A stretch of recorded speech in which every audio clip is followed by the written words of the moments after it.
saw a lot of guys competing tonight, competing for playing time, competing for jobs.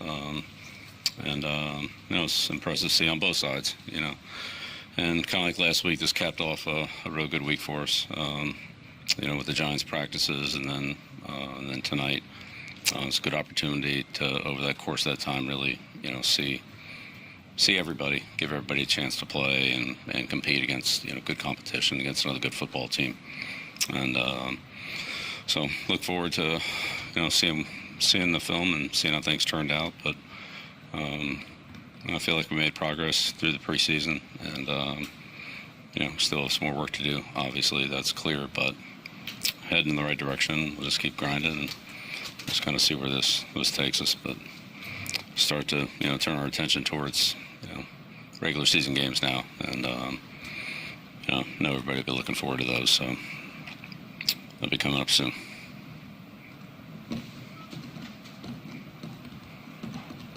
With that in mind, moving ahead to regular season games, have you made a decision on who will start at quarterback in the regular season opener? Yeah, no, we still have a lot of decisions to make.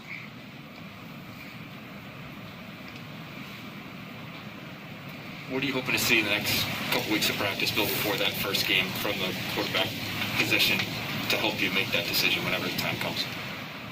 Yeah, well, we'll be focused on preparing for Miami, so that's what we'll do.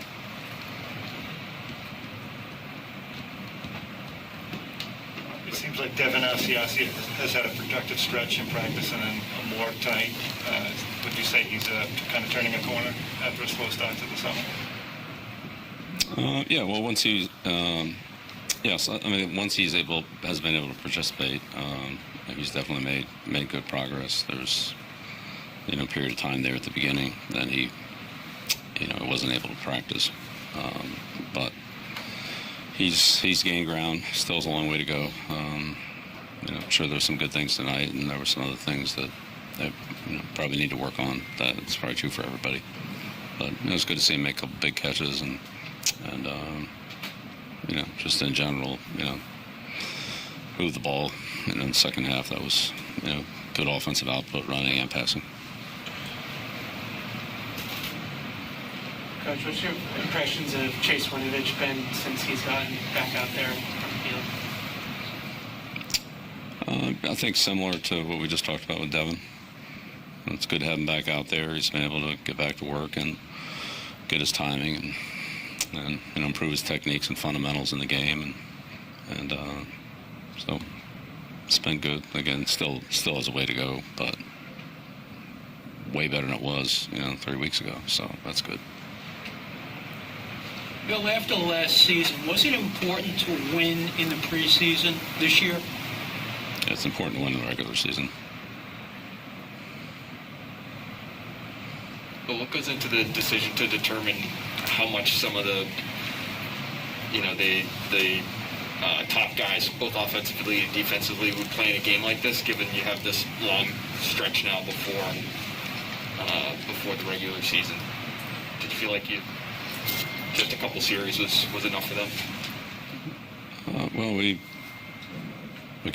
looked at it as a composite, so not just this game by itself, but we had other practices that went with it and so forth. So in the end, tried to do what we felt was best for the team, best for each individual player. Sometimes those weren't the same, sometimes they were. And ultimately we had to make our choices about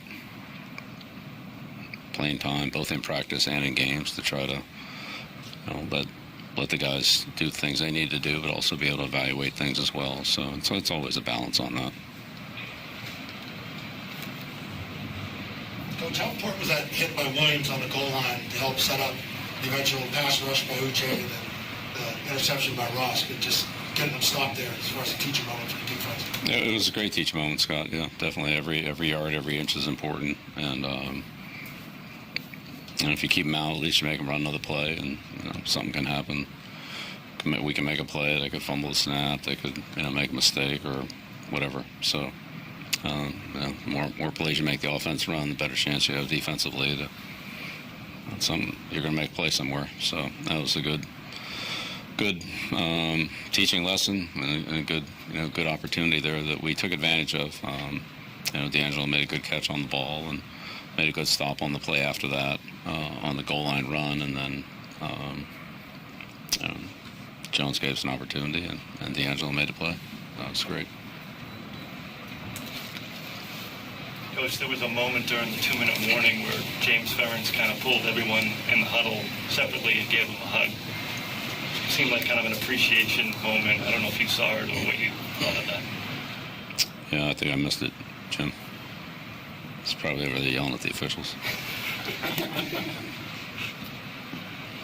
Hey, Coach, how tough is it to cut players? And in the past, have you ever wanted to cut someone and have your assistant coaches talk you into keeping a player, changing your mind? Well, sure. I mean, there was always conversations about the roster, and having been a position coach and a coordinator at other points in my career, I recognize and understand those points of view, and I want them to, to give their opinions and so forth. But as Coach Parcells taught me, ultimately that's my decision, and I do it with the help of our coaching staff, our personnel department, the people that are involved there. There's also some other things that are part of the decision-making process, salary cap, things like that have, there's some relevance. I'm not saying that's the decision, but they're relevant. So then you deal with injuries that, again, as a position coach or a coordinator, you might not be fully aware of, particularly if it's a position outside of what you're coaching and how that could affect the team and so forth. So, there are always hard decisions, and it's always tough, no matter who the players are, that each of the teams has to release. I don't know, call it, we're at 80, 53, 27 players, right, for every team. We'll put them on some kind of list or whatever, but every team's going to have to release players, and it's always hard when players have come in and done the best they can and, given you everything they had. And there's some players that you're going to have to say, we don't have a spot for. So, but I think, we all knew that when we signed up for it. And I've been on waivers a few times myself, so I'm familiar with that process. And so, it's just part of the competitive nature of pro sports. Coach? Done? Good. All right, great. Thank you. All right. We'll see you all next.